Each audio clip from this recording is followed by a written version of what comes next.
Recording by Ty Kynes. David Copperfield by Charles Dickens. Chapter 39. Wickfield and Heap.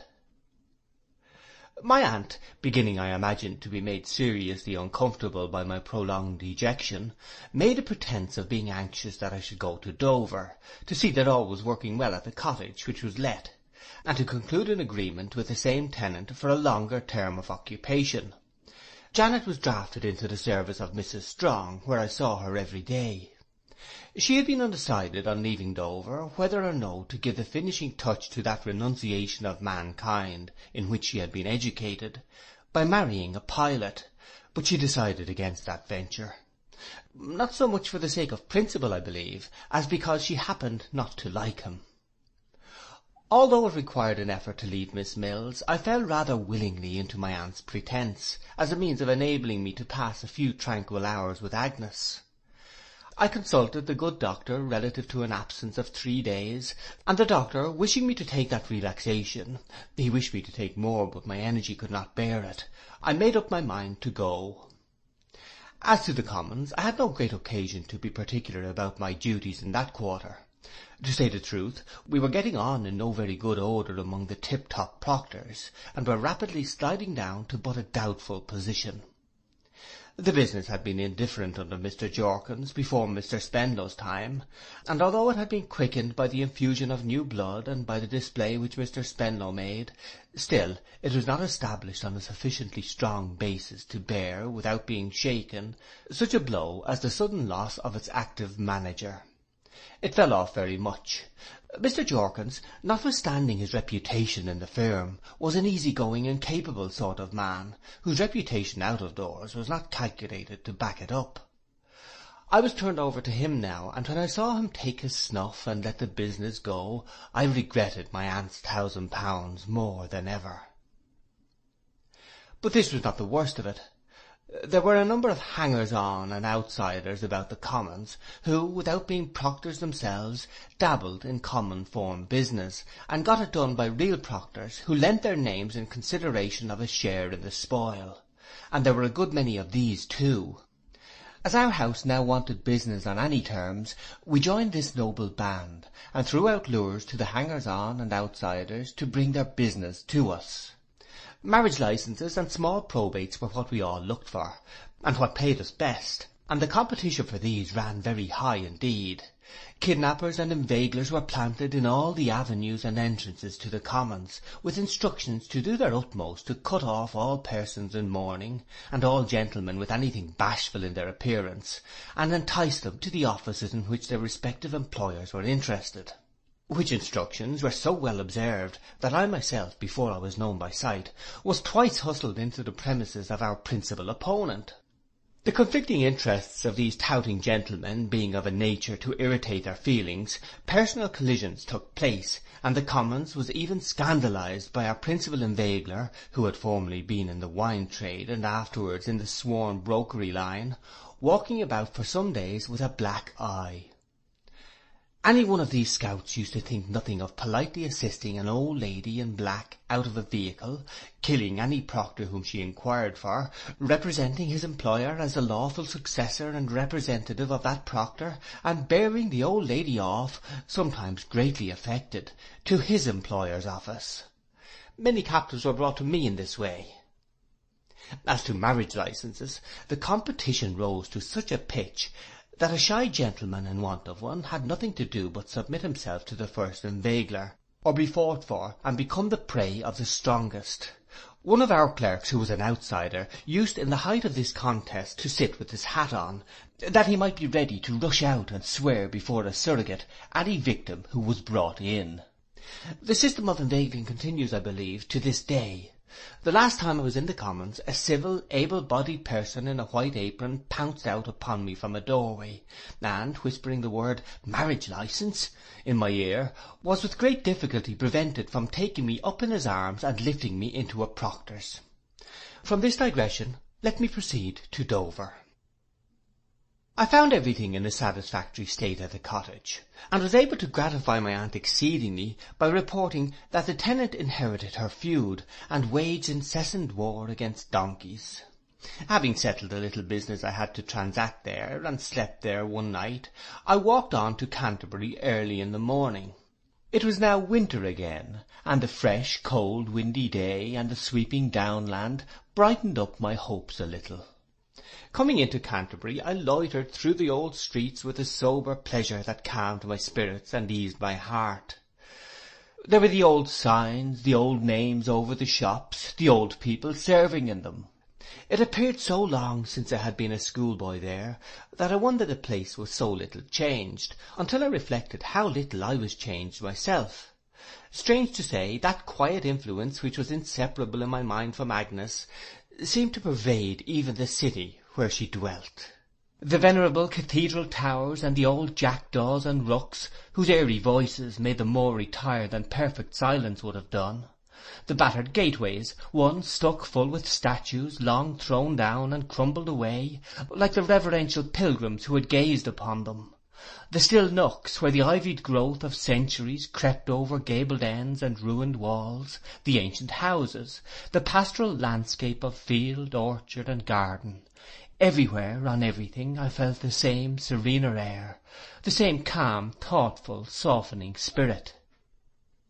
Arrived at Mr. Wickfield's house, I found in the little lower room on the ground floor, where Uriah Heep had been of old accustomed to sit, Mr. Micawber plying his pen with great assiduity. He was dressed in a legal-looking suit of black, and loomed burly and large in that small office. Mr. Micawber was extremely glad to see me, but a little confused too. He would have conducted me immediately into the presence of Uriah, but I declined. "I know the house of old, you recollect," said I, "and will find my way upstairs. How do you like the law, Mr. Micawber?" "My dear Copperfield," he replied, "to a man possessed of the higher imaginative powers, the objection to legal studies is the amount of detail which they involve. Even in our professional correspondence," said Mr. Micawber, glancing at some letters he was writing, "the mind is not at liberty to soar to any exalted form of expression. Still, it is a great pursuit, a great pursuit." He then told me that he had become the tenant of Uriah Heep's old house, and that Mrs. Micawber would be delighted to receive me once more under her own roof. "It is humble," said Mr. Micawber, to quote a favourite expression of my friend Heep, "but it may prove the stepping-stone to more ambitious domiciliary accommodation." I asked him whether he had reason so far to be satisfied with his friend Heep's treatment of him. He got up to ascertain if the door were closed shut, before he replied in a lower voice, "My dear Copperfield, a man who labours under the pressure of pecuniary embarrassments is, with a generality of people, at a disadvantage. That disadvantage is not diminished when that pressure necessitates the drawing of stipendiary emoluments, before those emoluments are strictly due and payable. All I can say is, that my friend Heep has responded to appeals, to which I need not more particularly refer, in a manner calculated to redound equally to the honour of his head and of his heart." "I should not have supposed him to be very free with his money either," I observed. "Pardon me," said Mr. Micawber, with an air of constraint. "I speak of my friend Heep as I have experience." "I am glad your experience is so favourable," I returned. "You are very obliging, my dear Copperfield," said Mr. Micawber, and hummed a tune. "Do you see much of Mr. Wickfield?" I asked, to change the subject. "Not much," said Mr. Micawber, slightingly. "Mr. Wickfield is, I dare say, a man of very excellent intentions, but he is, in short, he is obsolete." "I'm afraid his partner seeks to make him so," said I. "My dear Copperfield," returned Mr. Micawber, after some uneasy evolutions on his stool, "allow me to offer a remark. I am here in a capacity of confidence. I am here in a position of trust. The discussion of some topics, even with Mrs. Micawber herself, so long the partner of my various vicissitudes, and a woman of a remarkable lucidity of intellect, is, I am led to consider, incompatible with the functions now devolving on me. I would therefore take the liberty of suggesting that in our friendly intercourse, which I trust will never be disturbed, we draw a line. On one side of this line, said Mr. Micawber, representing it on the desk with the office ruler, is the whole range of the human intellect, with a trifling exception. On the other is that exception, that is to say, the affairs of Messrs. Wickfield and Heep, with all belonging and appertaining thereunto. I trust I give no offence to the companion of my youth in submitting this proposition to his cooler judgment. Though I saw an uneasy change in Mr. Micawber, which sat tightly on him, as if his new duties were a misfit, I felt I had no right to be offended. My telling him so appeared to relieve him, and he shook hands with me. I am charmed, Copperfield, said Mr. Micawber, let me assure you, with Miss Wickfield. She is a very superior young lady, of very remarkable attractions, graces, and virtues. Upon my honour, said Mr. Micawber, indefinitely kissing his hand and bowing with his genteelest air, I do homage to Miss Wickfield. Ahem. I am glad of that, at least, said I. If you had not assured us, my dear Copperfield, on the occasion of that agreeable afternoon we had the happiness of passing with you, that D was your favourite letter, said Mr. Micawber, I should unquestionably have supposed that A had been so. We have all some experience of a feeling that comes over us occasionally of what we are saying and doing having been said and done before, in a remote time, of our having been surrounded, dim ages ago, by the same faces, objects, and circumstances, of our knowing perfectly what will be said next, as if we suddenly remembered it. I never had this mysterious impression more strongly in my life than before he uttered those words. I took my leave of Mr. Micawber for the time, charging him with my best remembrances to all at home. As I left him, resuming his stool and his pen, and rolling his head in his stock to get it into easier writing order, I clearly perceived that there was something interposed between him and me, since he had come into his new functions, which prevented our getting at each other as we used to do, and quite altered the character of our intercourse. There was no one in the quaint old drawing-room, though it presented tokens of Mrs. Heep's whereabouts. I looked into the room still belonging to Agnes, and saw her sitting by the fire, at a pretty old-fashioned desk she had, writing. My darkening the light made her look up. What a pleasure to be the cause of that bright change in her attentive face, and the object of that sweet regard and welcome. Ah, Agnes, said I, when we were sitting together, side by side, I have missed you so much lately. Indeed, she replied. Again, and so soon? I shook my head. I don't know how it is, Agnes. I seem to want some faculty of mind that I ought to have.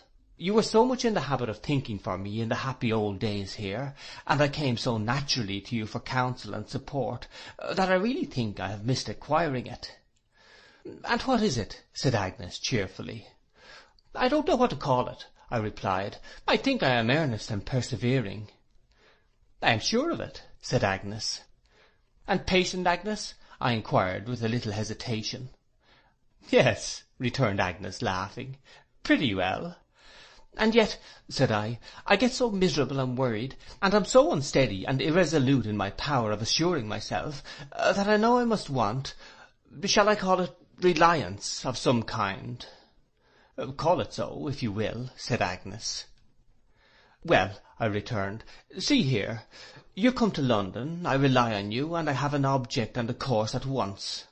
I am driven out of it, I come here, and in a moment I feel an altered person. The circumstances that distressed me are not changed, since I came into this room, but an influence comes over me in that short interval that alters me, oh, how much for the better. What is it? What is your secret, Agnes? Her head was bent down, looking at the fire. It's the old story, said I. Don't laugh when I say it was always the same in little things, as it is in greater ones. My old troubles were nonsense, and now they are serious. But whenever I have gone away from my adopted sister— Agnes looked up with such a heavenly face, and gave me her hand, which I kissed. Whenever I have not had you, Agnes, to advise and approve in the beginning, I have seemed to go wild, and to get into all sorts of difficulty. When I have come to you at last, as I have always done, I have come to peace and happiness. I come home now, like a tired traveller, and find such a blessed sense of rest.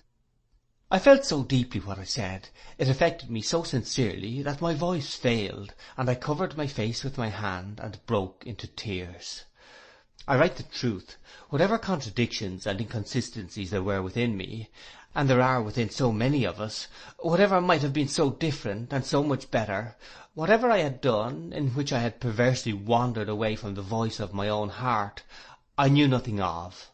I only knew that I was fervently in earnest, and I felt the rest and peace of having Agnes near me. In her placid sisterly manner, with her beaming eyes, with her tender voice, and with that sweet composure which had long ago made the house that held her quite a sacred place to me, she soon won me from this weakness, and led me on to tell all that had happened since our last meeting. "And there is not another word to tell, Agnes," said I, when I had made an end of my confidence. "And now my reliance is on you." "But it must not be on me, Trotwood," returned Agnes with a pleasant smile. "It must be on some one else." "On Dora?" said I. "Assuredly." "Why, I have not mentioned, Agnes," said I, a little embarrassed, "that Dora is rather difficult I would not for the world say, to rely upon, because she is the soul of purity and truth, but rather difficult I hardly know how to express it, really, Agnes. She is a timid little thing, and easily disturbed and frightened. Some time ago, before her father's death, when I thought it right to mention to her, but I'll tell you, if you will bear with me, how it was. Accordingly, I told Agnes about my declaration of poverty, about the cookery book, the housekeeping accounts, and all the rest of it. Oh, Trotwood," she remonstrated with a smile, "just your old headlong way. You might have been in earnest in striving to get on in the world, without being so very sudden with a timid, loving, inexperienced girl. Poor Dora!" I never heard such sweet forbearing kindness expressed in a voice as she expressed in making this reply. It was as if I had seen her admiringly and tenderly embracing Dora, and tacitly reproving me, by her considerate protection, for my hot haste in fluttering that little heart. It was as if I had seen Dora, in all her fascinating artlessness, caressing Agnes, and thanking her, and coaxingly appealing against me, and loving me with all her childish innocence. I felt so grateful to Agnes, and admired her so. I saw those two together in a bright perspective, such well-associated friends, each adorning the other so much. "What ought I to do then, Agnes?" I inquired, after looking at the fire a little while. "What would it be right to do?" "I think," said Agnes, "that the honourable course to take would be to write to those two ladies. Don't you think that any secret course is an unworthy one?" "Yes, if you think so," said I. "I am poorly qualified to judge of such matters," replied Agnes, with a modest hesitation, "but I certainly feel, in short, I feel that your being secret and clandestine is not being like yourself." "Like myself in the too high opinion you have of me, Agnes, I am afraid," said I. "Like yourself in the candour of your nature," she returned, "and therefore I would write to those two ladies, would relate as plainly and as openly as possible all that has taken place, and I would ask their permission to visit sometimes at their house. Considering that you are young, and striving for a place in life, I think it would be well to say that you would readily abide by any conditions they might impose upon you. I would entreat them not to dismiss your request without a reference to Dora, and to discuss with her when they should think the time suitable.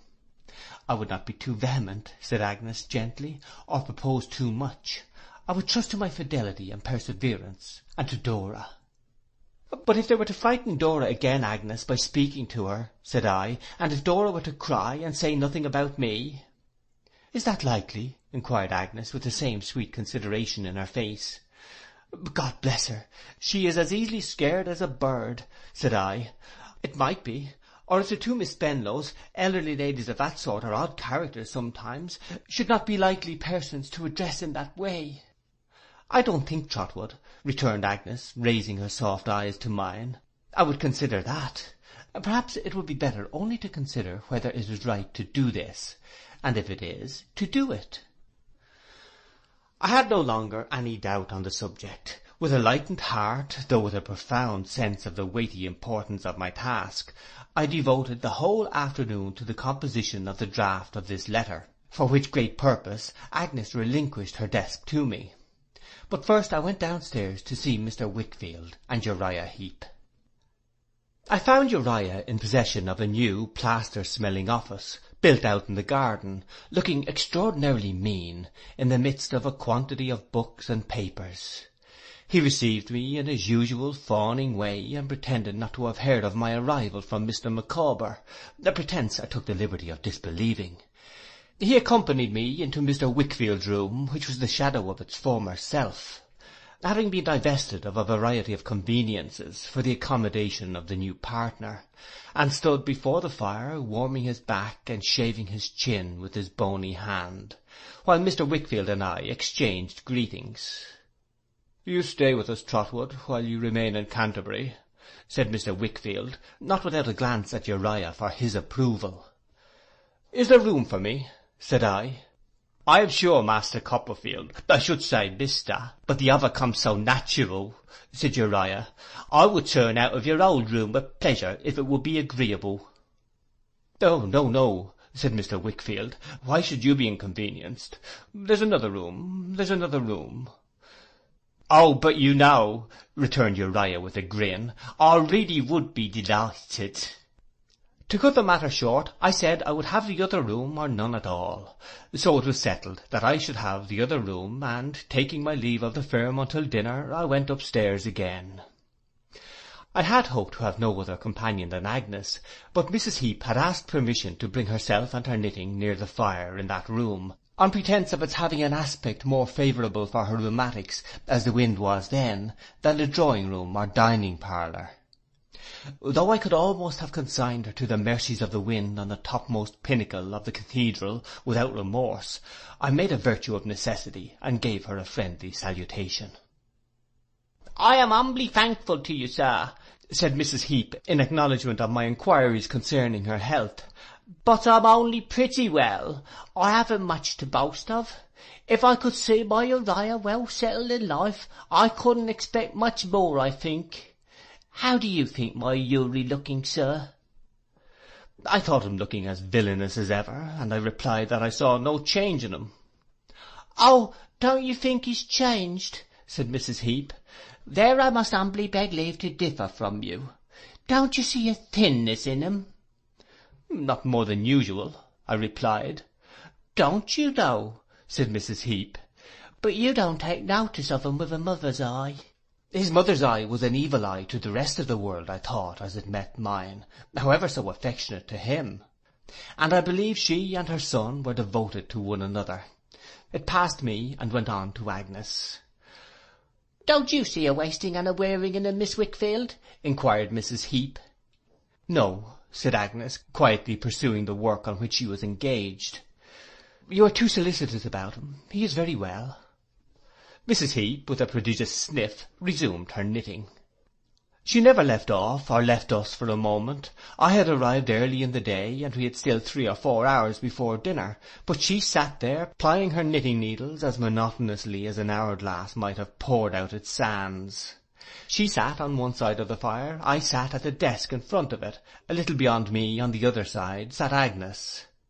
Whensoever, slowly pondering over my letter, I lifted up my eyes, and, meeting the thoughtful face of Agnes, saw it clear, and beam encouragement upon me, with its own angelic expression, I was conscious presently of the evil eye passing me, and going on to her, and coming back to me again, and dropping furtively upon the knitting.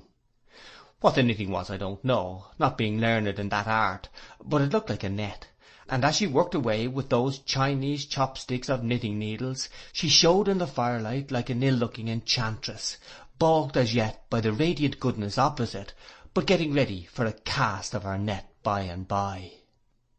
At dinner she maintained her watch, with the same unwinking eyes. After dinner her son took his turn, and when Mr. Wickfield, himself, and I were alone together, leered at me, and writhed until I could hardly bear it. In the drawing-room there was the mother knitting and watching again. All the time that Agnes sang and played, the mother sat at the piano. Once she asked for a particular ballad, which she said her Uri, who was yawning in a great chair, doted on, and at intervals she looked round at him, and reported to Agnes that he was in raptures with the music. but she hardly ever spoke. I question if she ever did, without making some mention of him. It was evident to me that this was the duty assigned to her. This lasted until bedtime. To have seen the mother and son, like two great bats, hanging over the whole house, and darkening it with their ugly forms, made me so uncomfortable that I would rather have remained downstairs, knitting and all, than gone to bed. I hardly got any sleep. Next day the knitting and watching began again, and lasted all day. I had not an opportunity of speaking to Agnes for 10 minutes. I could barely show her my letter. I proposed to her to walk out with me, but Mrs. Heep repeatedly complaining that she was worse, Agnes charitably remained within, to bear her company. Towards the twilight I went out by myself, musing on what I ought to do, and whether I was justified on withholding from Agnes any longer what Uriah Heep had told me in London, for that began to trouble me again very much. I had not walked out far enough to be quite clear of the town, upon the Ramsgate road, where there was a good path, when I was hailed through the dust by someone behind me. The shambling figure and the scanty greatcoat were not to be mistaken. I stopped, and Uriah Heep came up. "Well," said I. "How fast you walk," he said. "My legs are pretty long, but you've given them quite a job." "Where are you going?" said I. "I'm going with you, Master Copperfield, if you'll allow me the pleasure of a walk with an old acquaintance." Saying this with a jerk of his body, which might have been either propitiatory or derisive, he fell into step beside me. "Uriah," said I, as civilly as I could after a silence. "Master Copperfield," said Uriah, "to tell you the truth, at which you will not be offended, I came out to walk alone, because I have had so much company." He looked at me sideways, and said with his hardest grin, "You mean mother?" "Why, yes, I do," said I. "Ah, but you know we are so very humble," he returned, "and having such a knowledge of our own humbleness, we must really take care that we are not pushed to the wall by them as isn't humble. Old stratagems are fair in love, sir." Raising his great hands until they touched his chin, he rubbed them softly, and softly chuckled, looking as like a malevolent baboon, I thought, as any human could. "You see," he said, still hugging himself in that unpleasant way, and shaking his head at me, "you are quite a dangerous rival, Master Copperfield. You always was, you know." "Do you set a watch upon Miss Wickfield, and make her home no home because of me?" said I. "Oh, Master Copperfield, those are very harsh words," he replied. "Put my meaning into any words you like," said I. "You know what it is, Uriah, as well as I do." "Oh, no, you must put it into words," he said. "Oh, really, I couldn't myself." "Do you suppose," said I, constraining myself to be very temperate and quiet with him on account of Agnes, "that I regard Miss Wickfield otherwise than as a very dear sister?" "Well, Master Copperfield," he replied, "you perceive I am not bound to answer that question. You may not, you know, but then, you see, you may." Anything equal to the low cunning of his visage, and of his shadowless eyes without the ghost of an eyelash, I never saw. "Come then," said I, "for the sake of Miss Wickfield." "My Agnes," he exclaimed with a sickly angular contortion of himself, "would you be so good as to call her Agnes, Master Copperfield?" "For the sake of Agnes Wickfield, heaven bless her." "Thank you for that blessing, Master Copperfield," he interposed. "I will tell you what I should, under any other circumstances, as soon have thought of telling to Jack Ketch." "To who, sir?" said Uriah, stretching out his neck, and shading his ear with his hand. "To the hangman," I returned, the most unlikely person I could think of, though his own face had suggested the allusion quite as a natural sequence. "I am engaged to another young lady. I hope that contents you." "Upon your soul?" said Uriah. I was about indignantly to give my assertion the confirmation he required, when he caught hold of my hand and gave it a squeeze. "Oh, Master Copperfield," he said, "if you had only the condescension to return my confidence when I poured out the fullness of my heart, the night I put you so much out of the way by sleeping before your sitting room fire, I never should have doubted you. As it is, I'm sure I'd take off mother directly, and only too happy. I know you'll excuse the precautions of affection, won't you? What's a pity, Master Copperfield, that you didn't condescend to return my confidence. I'm sure I gave you every opportunity, but you never have condescended to me as much as I could have wished. I know you have never liked me as I liked you. All this time he was squeezing my hand with his damp, fishy fingers, while I made every effort I decently could to get it away. But I was quite unsuccessful. He drew it under the sleeve of his mulberry-coloured greatcoat, and I walked on, almost upon compulsion, arm in arm with him. "I shall return," said Uriah, by and by wheeling me face about towards the town, on which the early moon was now shining, silvering the distant windows. "Before we leave the subject, you ought to understand," said I, breaking a pretty long silence, "that I believe Agnes Wickfield to be as far above you and as far removed from all your aspirations as that moon herself." "Peaceful, ain't she?" said Uriah. "Very. Now confess, Master Copperfield, that you haven't liked me quite as I have liked you. All along you've thought me too humble now, I shouldn't wonder." "I am not fond of professions of humility," I returned, "or professions of anything else." "There now," said Uriah, looking flabby and lead-coloured in the moonlight, "didn't I know it? But how little you think of the rightful humbleness of a person in my situation, Master Copperfield. Father and me was both brought up at a foundation school for boys, and mother, she was likewise brought up at a public sort of charitable establishment. They taught us all a deal of humbleness, not much else that I know of, from morning till night. We was to be humble to this person and humble to that, and to pull off our caps here and to make bows there, and always to know our place and abase ourselves before our betters. And we had such a lot of betters. Father got the monitor medal by being humble, so did I. Father got made a sexton by being humble. He had the character among the gentlefolks of being such a well-behaved man that they were determined to bring him in. 'Be humble, Uriah,' says father to me, 'and you'll get on.' It was what was always being dinned into you and me at school. It's what goes down best. 'Be humble,' says father, 'and you'll do.' And really it ain't gone bad." It was the first time it had ever occurred to me that this detestable cant of false humility might have originated out of the Heap family. I had seen the harvest, but had never thought of the seed. "When I was quite a young boy," said Uriah, "I got to know what humbleness did, and I took to it. I ate humble pie with an appetite. I stopped at the humble point of my learning, and says I, 'Hold hard.' When you offered to teach me Latin, I knew better. 'People like to be above you,' says father. 'Keep yourself down.' I am very humble to the present moment, Master Copperfield, but I've got a little power." As he said all this, I knew, as I saw his face in the moonlight, that I might understand he was resolved to recompense himself by using his power.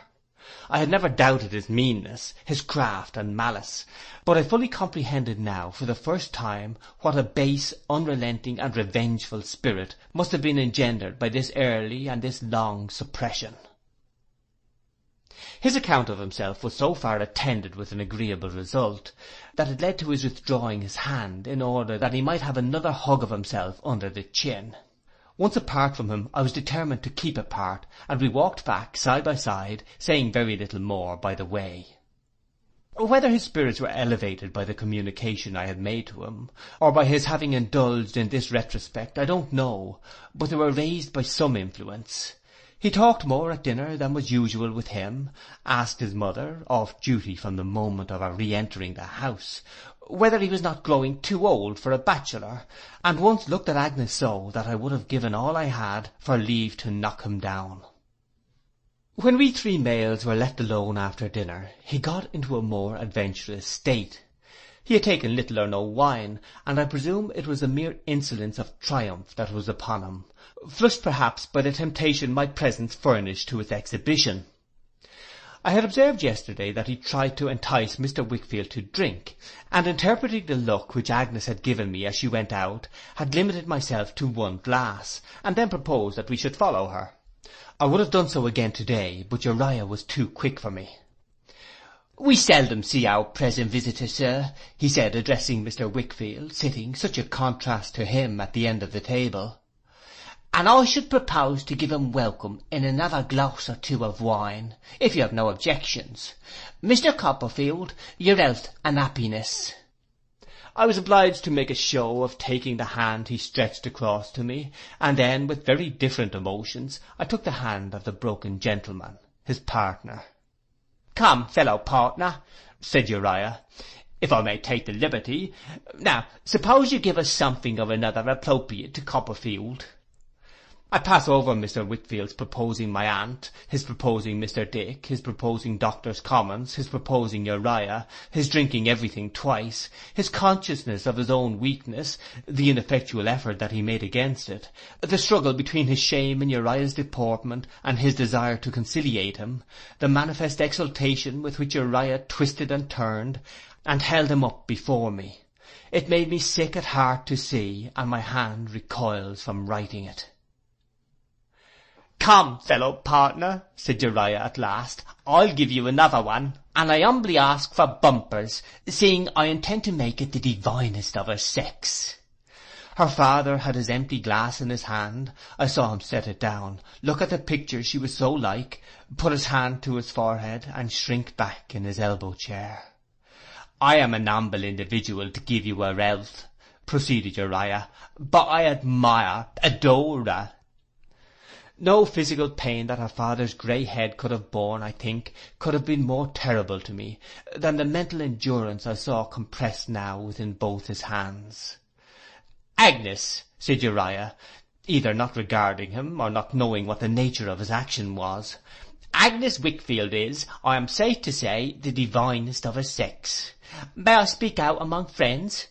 To be her father is a proud distinction, but to be her husband—" Spare me from ever hearing again such a cry as that with which her father rose up from the table. "What's the matter?" said Uriah, turning of a deadly colour. "You are not gone mad after all, Mr. Wickfield, I hope. If I say I've an ambition to make your Agnes my Agnes, I have as good a right to do it as another man. I have a better right to do it than any other man." I had my arms around Mr. Wickfield, imploring him by everything that I could think of, oftenest of all by his love for Agnes, to calm himself a little.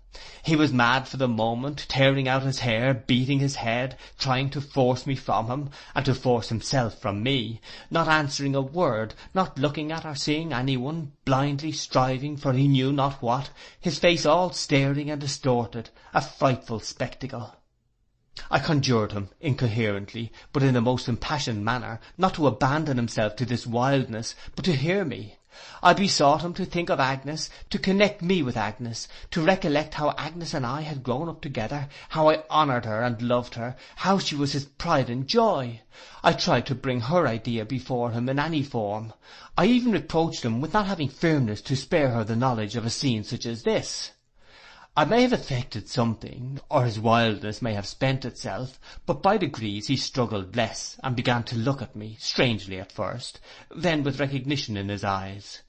At length he said, "I know, Trotwood, my darling child, and you, I know, but look at him." He pointed to Uriah, pale and glowering in the corner, evidently very much out in his calculations, and taken by surprise. "Look at my torturer," he replied. "Before him I have step by step abandoned name and reputation, peace and quiet, house and home." "I have kept your name and reputation for you, and your peace and quiet, and your house and home too," said Uriah with a sulky, hurried, defeated air of compromise. "Don't be foolish, Mr. Wickfield. If I have gone a little beyond what you are prepared for, I can go back, I suppose. There's no harm done." "I looked for single motives in everyone," said Mr. Wickfield, "and I was satisfied I had bound him to me by motives of interest. But see what he is. Oh, see what he is." "You had better stop him, Copperfield, if you can," cried Uriah, with his long forefinger pointing towards me. "He'll say something presently, mind you, he'll be sorry to have said afterwards, and you'll be sorry to have heard." "I'd say anything," cried Mr. Wickfield with a desperate air. "Why should I not be in all the world's power if I am in yours?" "Mind, I tell you," said Uriah, continuing to warn me. If you don't stop his mouth, you're not his friend. Why should you not be in all the world's power, Mr. Wickfield? Because you have got a daughter. You and me know what we know, don't we? Let sleeping dogs lie. Who wants to rouse them? I don't. Can't you see I am as humble as I can be? I'll tell you, if I've gone too far, I'm sorry. What would you have, sir? Oh, Trotwood, Trotwood, exclaimed Mr. Wickfield, wringing his hands. What have I come down to be since I first saw you in this house? I was on my downward way then, but the dreary, dreary road I have traversed since. Weak indulgence has ruined me. Indulgence in remembrance and indulgence in forgetfulness. My natural grief for my child's mother turned to disease. My natural love for my child turned to disease. I have infected everything I've touched. I have brought misery on what I dearly love, I know. You know.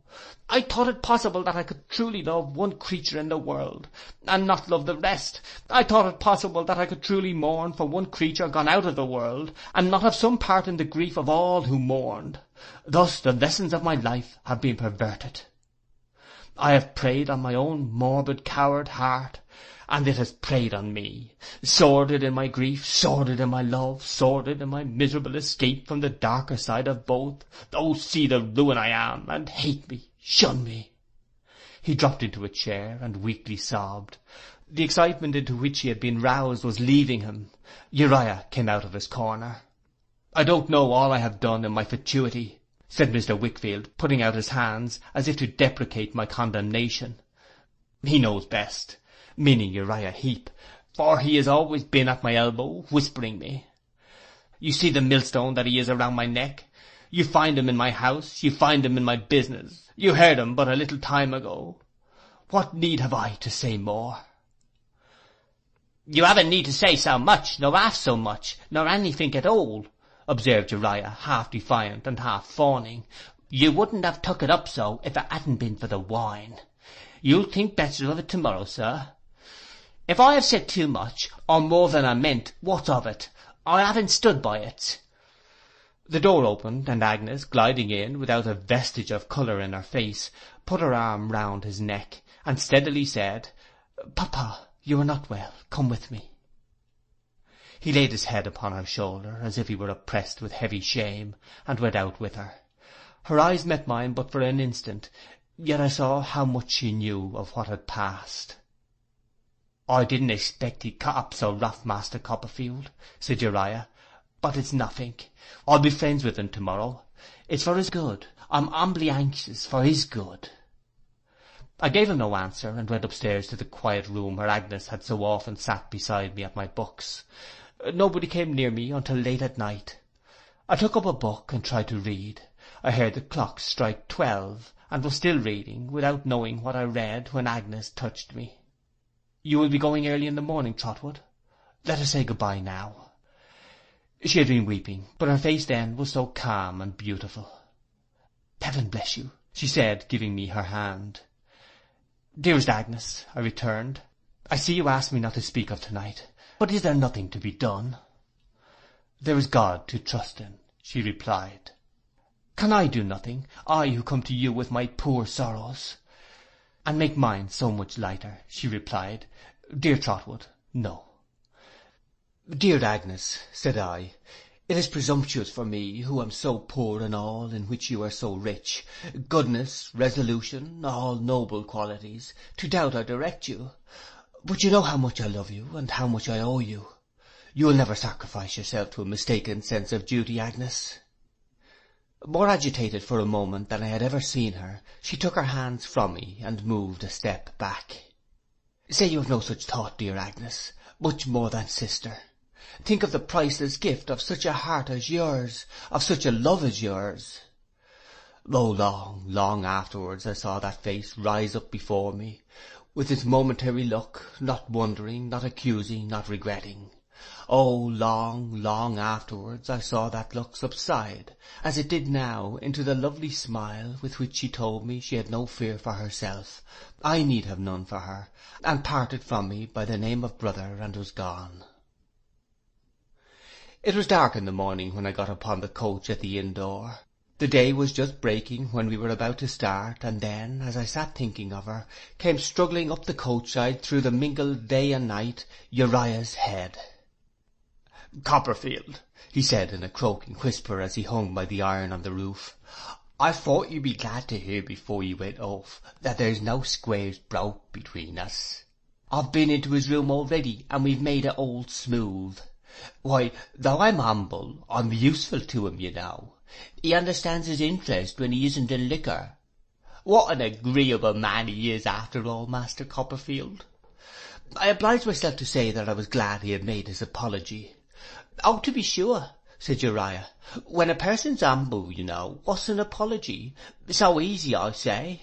I suppose," with a jerk, "you have sometimes plucked a pear before it was ripe, Master Copperfield?" "I suppose I have," I replied. "I did that last night," said Uriah, "but it'll ripen yet. It only wants attending to. I can wait." Profuse in his farewells, he got down again as the coachman got up. For anything I know, he was eating something to keep the raw morning air out, but he made motions with his mouth as if the pear were ripe already, and he were smacking his lips over it. End of chapter 39.